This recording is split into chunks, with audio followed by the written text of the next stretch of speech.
Hey everybody, welcome to another statue review.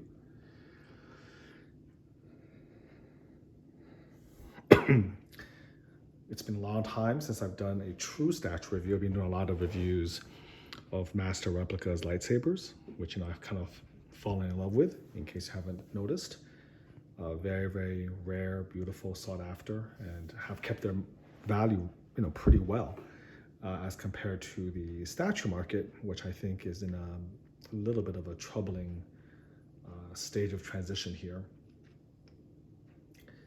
So this is from the company Queen Studios, and this is one of their first quarter size releases. Queen Studios is a company that first sort of broke into the scene by making life-size silicon busts with like glass eyes and real punched-in hair.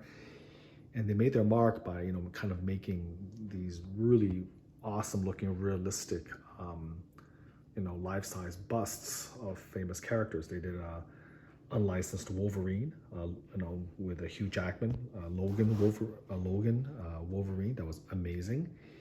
They did a Heath Ledger Joker bust that started out unlicensed, but then I think they acquired the license for it. And since then, of course, they've done a host of just famous ones like the Thanos with first of all they had the Infinity War Thanos, and I think they had the Endgame Thanos with the Infinity Gauntlet. We've got Doctor Strange and Tom Holland's Spider-Man, Loki, version 1 and 2, Gal Gadot's Wonder Woman. So, Queen Studios has become like a major player on the scene, especially for movie Marvel licenses. But they kind of entered the quarter scale, world a bit more slowly. I don't remember whether this Thanos was their first piece. It was definitely one of the earlier ones. Maybe they had the one where Tom Holland from Captain America Civil War, where he had the shield. That might have been their very first piece, but this was definitely one of the early ones. So this is, of course, from the scene in Endgame when, Thanos has destroyed the Avengers headquarters. He's, going through the rubble, and he just kind of casually sits on this, pipe, whatever you want to call this. And he's just sort of sitting there waiting for, I think, Nebula to bring him the Infinity Gauntlet. Like he's not even going to bother himself with such a lowly task. So that's the scene from the movie that inspired this piece. So let's talk about it. So Queen Studios gave a very, very classy certificate of authenticity. I'll freeze it here so you can take a look. So it tells you exactly what it is, as well as what you're getting, and the difference between the regular edition and the premium edition. The only thing that I kind of wish that they had done is also put in the limited edition, the number you get, as well as the limited edition, which it doesn't have. So I'm going to put this aside for now. And I also really like the fact that it's kind of like coated with this plastic, so it protects the certificate from, careless damage or something like water or whatever. So that's, really nice. It's appreciated. So unfortunately, unfortunately, I don't have the number. I forgot the number. And the only way to get the number is to either look at the original brown shipper or to look at the base. And for many reasons, we're not going to be looking at the base, okay? At least not the undersurface. So in my mind, there are two main Thanos statues that I feel like if you're like a Thanos fan, you really want to get. One of them is the comic book version of Thanos from Sideshow Collectibles. Sideshow Collectibles has become sort of a very interesting company. They went from a company that kind of dominated the statue world with their own creations to one that's kind of like largely been relegated to the background by studios like Prime One Studios and Queen Studios, XM Studios, studios that are mainly based in Asia, whether Japan or Korea or China, and kind of these companies like aggressive, sort of ultra over the top dedication to ambitious poses. These are statues that are $1,000, $2,000 retail, and that's really not Sideshow's game, you know. And they've been kind of overshadowed by these companies. And every once in a while, they'll try to, I think they'll come up with a piece that kind of reminds people, like, hey, we're still around. And so when they came out with the comic book Sideshow. I'm kind of sorry, talking gibberish. When Sideshow came out with the comic book version of Thanos with him on the throne, this was still before I think the big Asian companies have sort of begin to exert their influence. But I still own that one. I still have the exclusive. I got a custom head for it from Guardians of the Galaxy that I really like. That's from the movies. But that's, like, in my opinion, the best comic book Thanos still ever made, even though it was many years ago. And even though, because, statue production is a copycat game, it's been copied, and Thanos on his throne has been copied, kind of ad infinitum. It's still, in my opinion, when you look at it, like literally, in my opinion, the best. I really, really love that statue for a multitude of reasons. So that's like 1/4 scale statue. I think that, really defines, I think, the essence of the comic book version. And this statue by Queen Studios is, in my opinion, the very, very best statue of the Marvel Cinematic Universe Thanos. Okay, this was Queen Studios, like, back in their heyday, when their attention to detail and quality control was, like, second to none.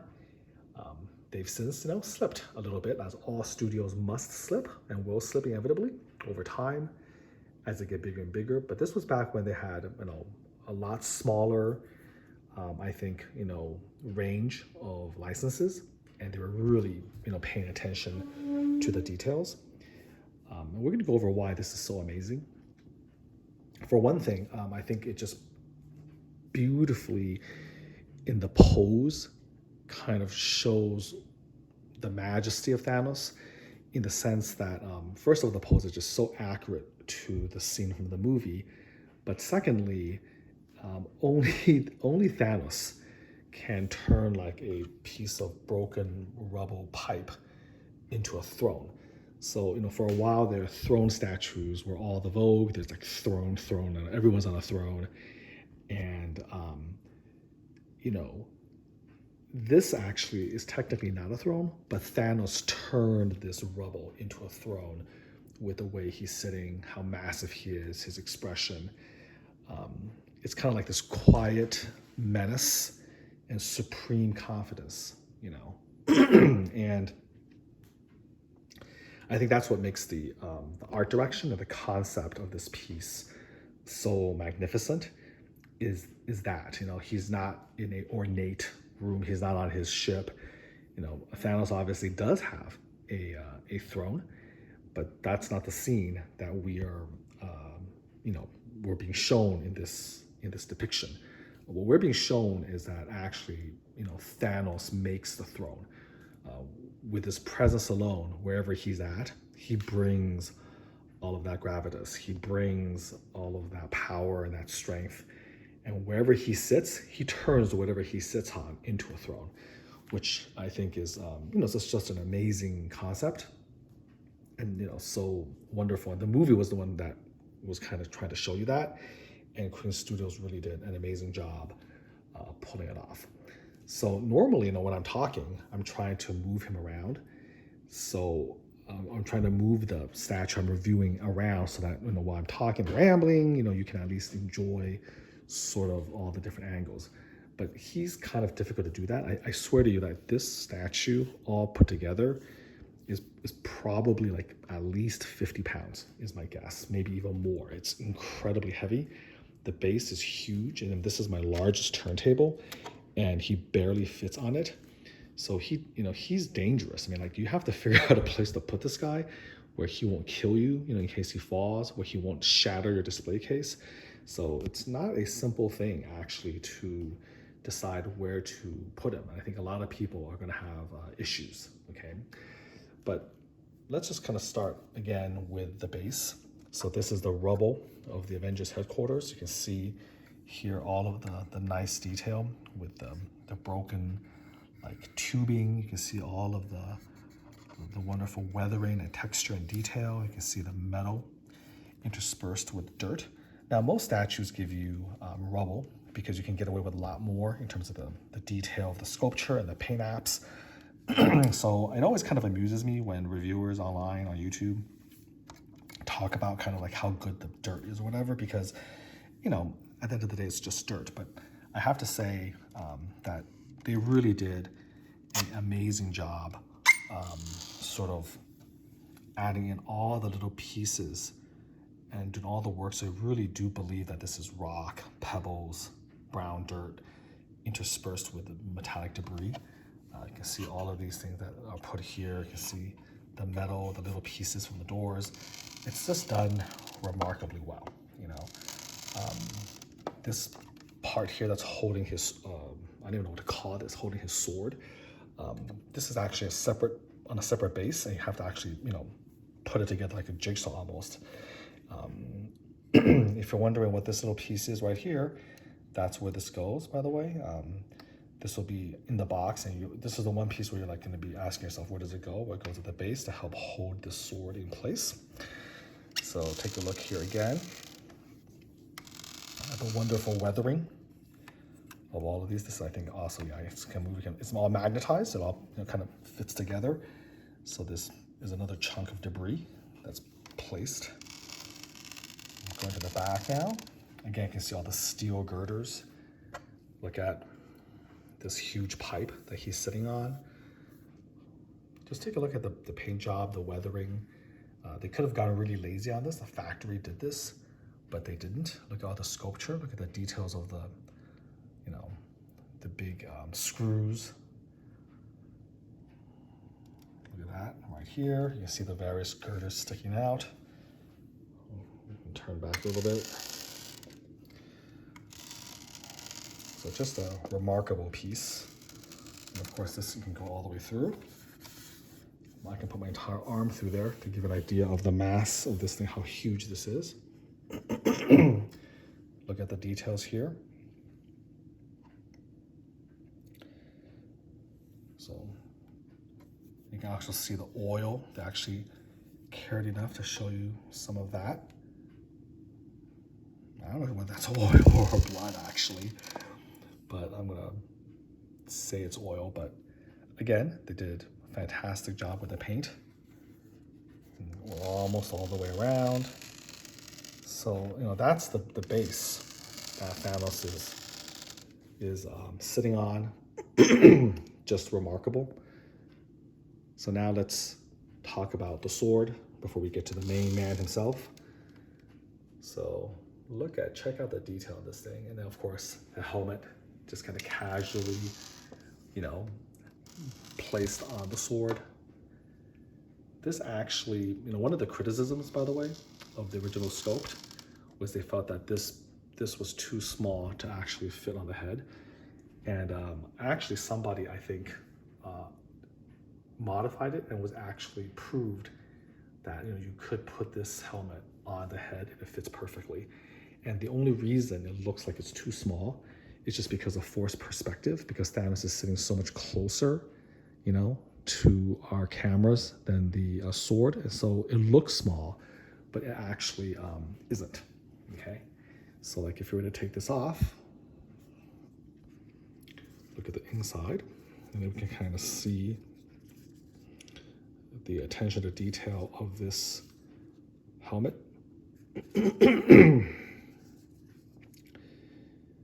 And you can really, again, I don't think it's polystone. It feels a little bit too light. Maybe it is. And then this is padded so they can put it on the sword. And now if we put it to here, like all the way like that, I'm gonna put it just like that, okay? So you can see that, you know, if you forced it down, this does actually indeed fit his head. So again, that was a slightly, you know, unfair criticism.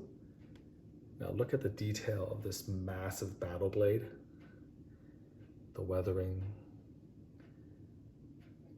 This thing's huge, like absolutely huge.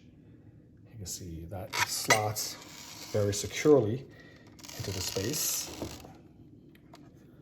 We're gonna look here. Move this back just a little bit. So you get a chance to look at all that beautiful detail close up. And I think if you listen to me, that doesn't sound like polystone. I don't think.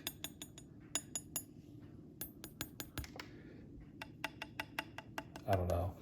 If it is polystone, it's really well done. In my opinion, it feels almost metallic. I mean, those of you who know more than I maybe can chime in, but it feels metallic. And look at my hand. My hand is grabbing this thing. It's almost big enough for me to literally, like for me to grab. That's how massive this is, you know? So he's got his battle blade just kind of sunk in there. And now finally, look at him. Now, one of the things that, of course, there are limitations is the paint app on Thanos' face. First of all, this is like killer sculpt.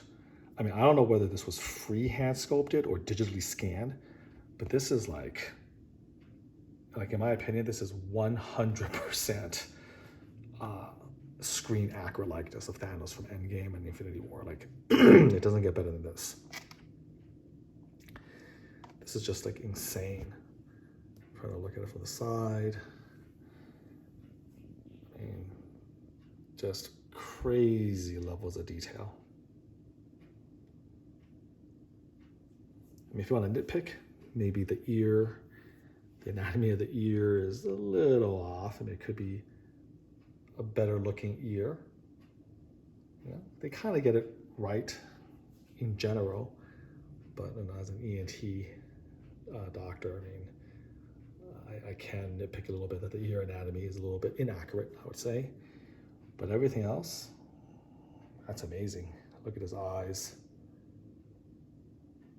You know, you run the risk of distortion, like a fisheye lens distortion if you get too close. But this likeness is so good, it defeats all of that. So there's absolutely no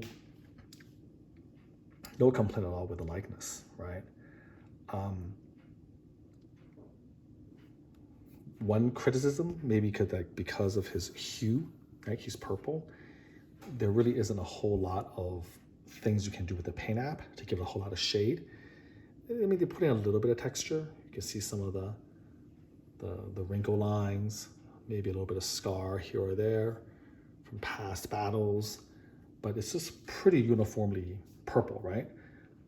But I think this kind of works a little bit to the piece's advantage because like a bad paint job on a flesh toned human being, it's pretty obvious. And because he's not flesh toned, you don't have to, hold yourself to that standard. I mean, this is movie accurate, so great portrait. And luckily, the paint job doesn't have to be amazing because he's not a human being. He doesn't have human coloration. Same thing with his hands. Here, he's in mid gesture. Look at the detail of his thumbnails. Very, very good. Trying to get in all the little nooks and crannies. And of course, what they completely just killed is the weathering of the armor. Look at the gold armor. Look at the paint job on this. Look at all of that detail. Go real close. You can hear me squeak because he's so heavy. But look at all that. Look at all of the dull weathered gold. The little leather strap that groin piece, whatever you want to call it. The sash, here's all of his armor, the plates covering him. Just like super accurate, super well sculpted, super well painted. You can see all of the black that they kind of, spray paint or airbrush, all the different subtle textures.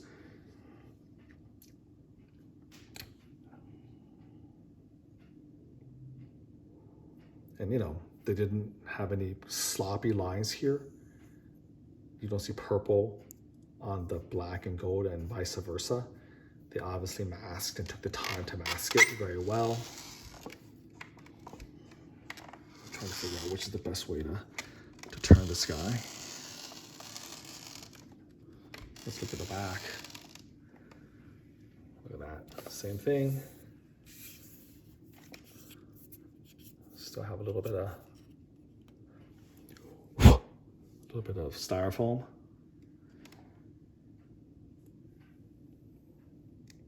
Clean paint job, Here's the back. You can see the muscle definition. He's just massive.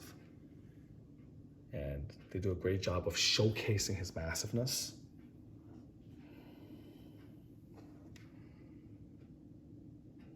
Again, dwelling on the detail. Each one of these kind of individually sculpted, Beautiful, beautiful work.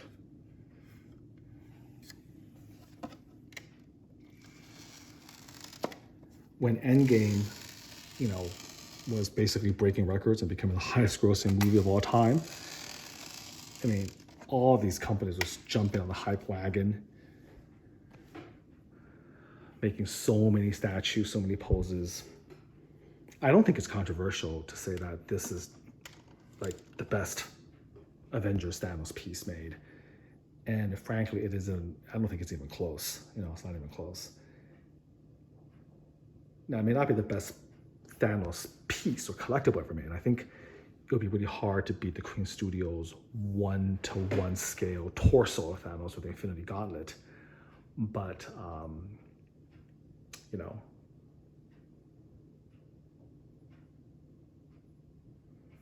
I think as a statue, this is really hard to beat. And I love the fact that he's in this very kind of quiet pose, like we talked about, regal, confident, almost tired, versus these over-the-top action poses, which, in my opinion, never suited Thanos very well because he's so powerful. It's almost like beneath him to get out there and fight too much. He was just obliterating the heroes back and forth. He even took out Captain Marvel with his, Power Stone punch. He was ultimately only, essentially outwitted by, Tony with the nanotechnology stealing the Infinity Gems from his gauntlet. Excuse me. This is like the way weathering should be done. Way too often, a piece uses weathering to be lazy. They just basically paint lazy paint job.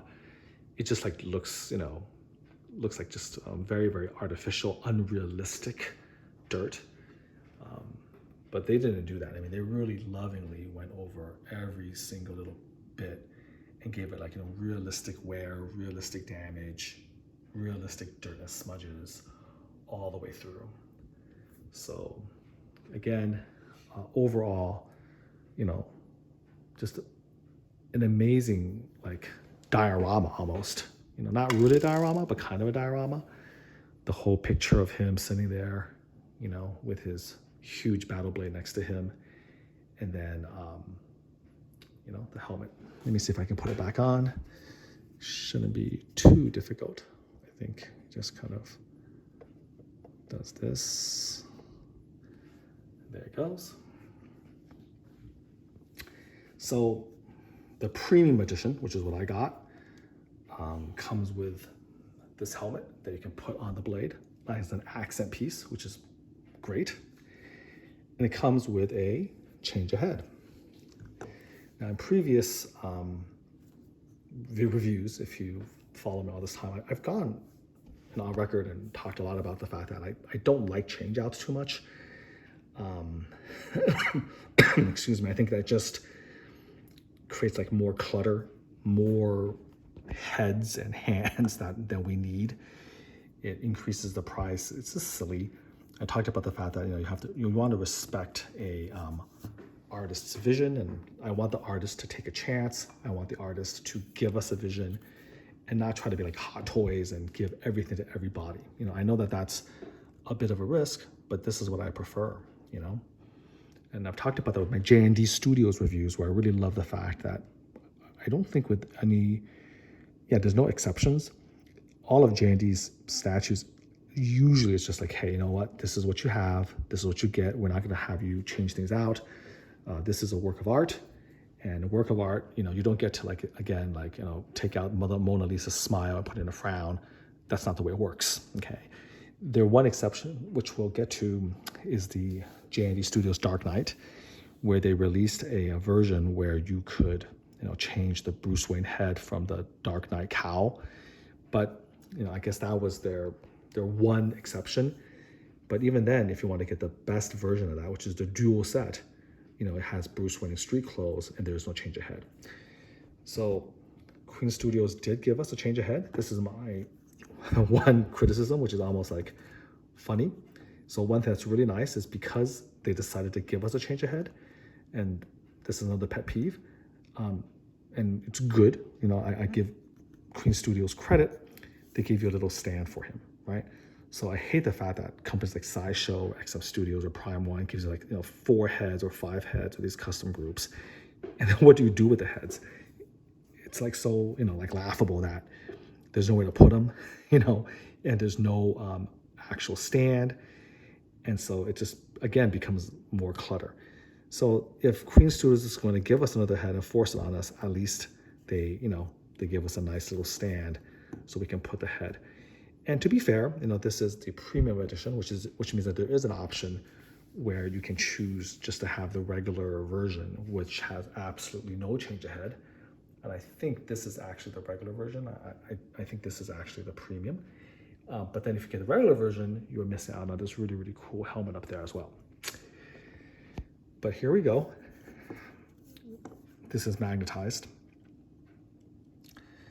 But because of the fact that this is on a smaller stand, I can really give you a nice close-up.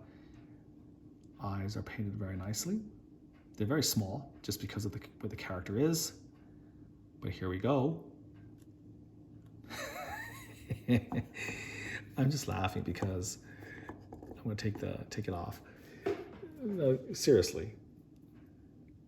Look at this. So basically, this is kind of almost like a joke. I don't know whether Queen Studios did it as a little tro job, but the 2 heads are basically almost identical. Essentially, it's this very subtle expression where the one that I'm holding shows him sort of smirking, a little smirk, a little laugh, and this other one is very, very serious. What would possess Queen Studios to think that this is enough of a difference to justify making 2 heads? It is one of the most baffling and actually unintentionally hilarious things I've ever seen. Like I said, if I didn't know better, I would almost think that it was Queen Studios' little troll job, or a little inside joke on the plethora of change of head statues out there, because this is, they're truly taking the piss. That's the British saying for doing this. Normally, change of heads, there's a different, there's unmasked versus masked. There's hugely different expressions. Harley Quinn, for instance, will be blowing bubble gum or whatever. But for this, it's truly hilarious. And so what I'm going to do is I'm going to give you a shot of Thanos from this view, which you've seen before. And then I'm going to take his head off. You can see that it's very classy. There's rare earth magnets. It goes on very, very nicely. And it's very, very sturdy, as you can see. So now I'm going to back off. And then this is his look with a smirk. I mean, I can tell the difference. But you tell me whether this is really, a big enough change to justify making that other helmet, to justify making that other portrait. I mean, I'll be honest with you. When I first opened him up and put him together, I actually was wondering, did they make a mistake? And did they send me like two identical heads? That was like, that was in the cards. I actually thought about that. And of course, later on, I realized, when I looked more closely, like, no, no, no, no, no, these are not identical heads. They do have different expressions. So this is not like a criticism of Queen Studios per se. It's just kind of a little bit of a funny thing that, that they decided to make this change ahead for this. I find that kind of amusing. But yeah, I mean, I don't give scales to my statues. I don't own quite enough of them or do these reviews often enough to actually have an internal scale, like say that other reviewers do. But this is a top of the line statue. Like, it's one of the best made statues I've had that I've seen in terms of concept, art direction, pose, accuracy, in terms of just sort of body weight distribution and body weight, very realistically sculpted with how he's sitting. The paint job, fantastic. Attention to detail, amazing. The sculpt, incredible, especially with his armor. Even the rocky base strewn with debris, which could easily have been mailed in. If you focus attention on it, you'll see that it's again outstanding sculpt and paint. The fact that they gave you this beautiful, like sword, and all the detail of that sword, and that it's most likely metal and very, very heavy. It's a few pounds in and itself. It's great attention to detail. I mean, this is like the Queen Studio. I hate to say it, I think this Queen Studios is like dead. The Queen Studios does not do a piece like this today, okay? And the fact that the factory was able to work hard enough to replicate all of that and to create that, it's just, just, again, staggering. Amazing likeness. Both portraits, actually, are really, really good. I think we could have done, honestly, without one of them. They could have just chosen to give us one and just left it at that. But, whatever. I'm not going to look a gift horse in the mouth. All of the little details with the rivets and the screws and all of that. And the nuts at the back of the pipe that I showed you. I think that's what they call it, right? Nuts. Just, staggering quality.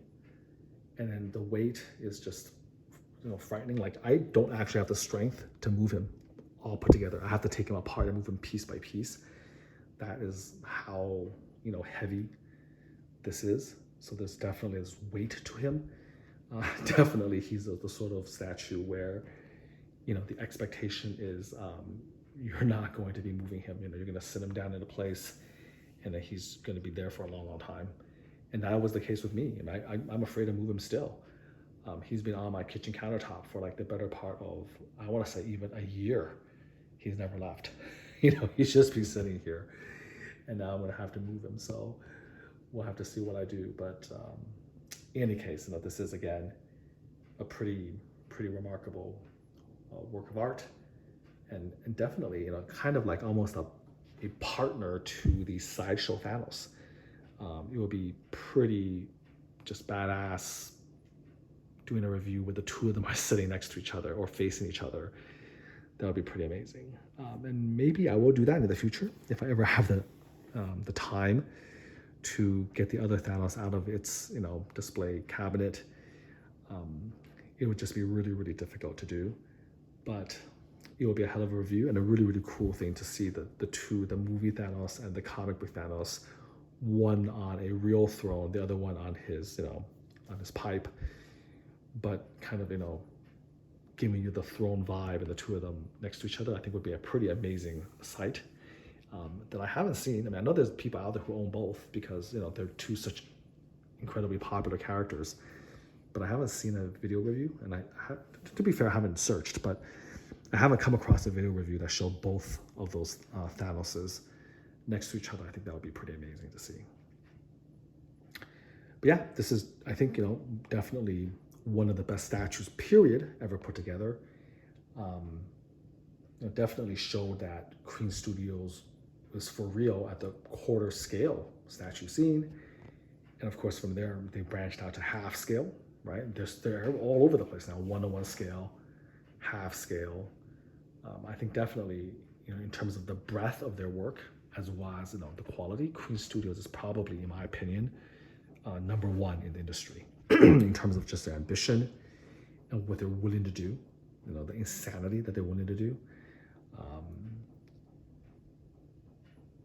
I think Prime One maybe has more licenses, but I think Queen Studios is where the push the envelope and going to the next level, at least with Marvel, is. I mean, they're the ones who got the Marvel license, and they went from a very small company to a huge one, and they really made that Marvel license work for them.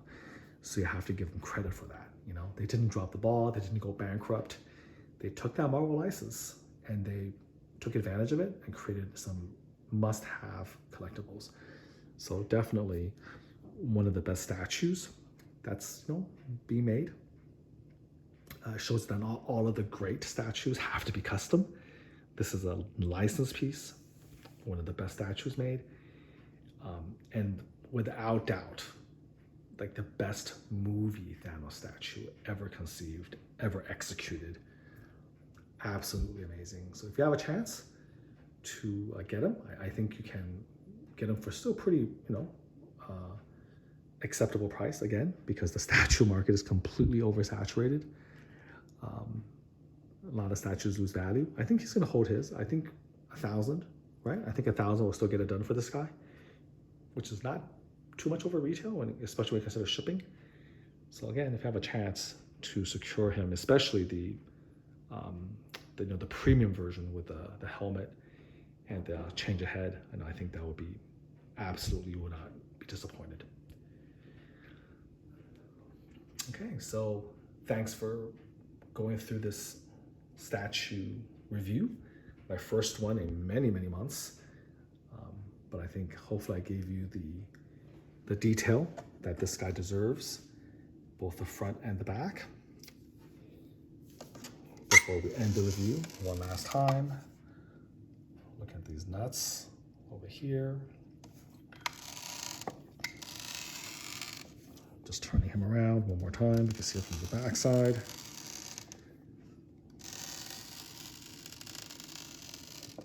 Just looks so natural from all angles. It just looks great. So heavy, he's basically gonna break my turntable.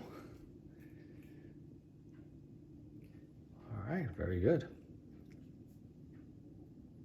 Until next time, and then on this, do take care.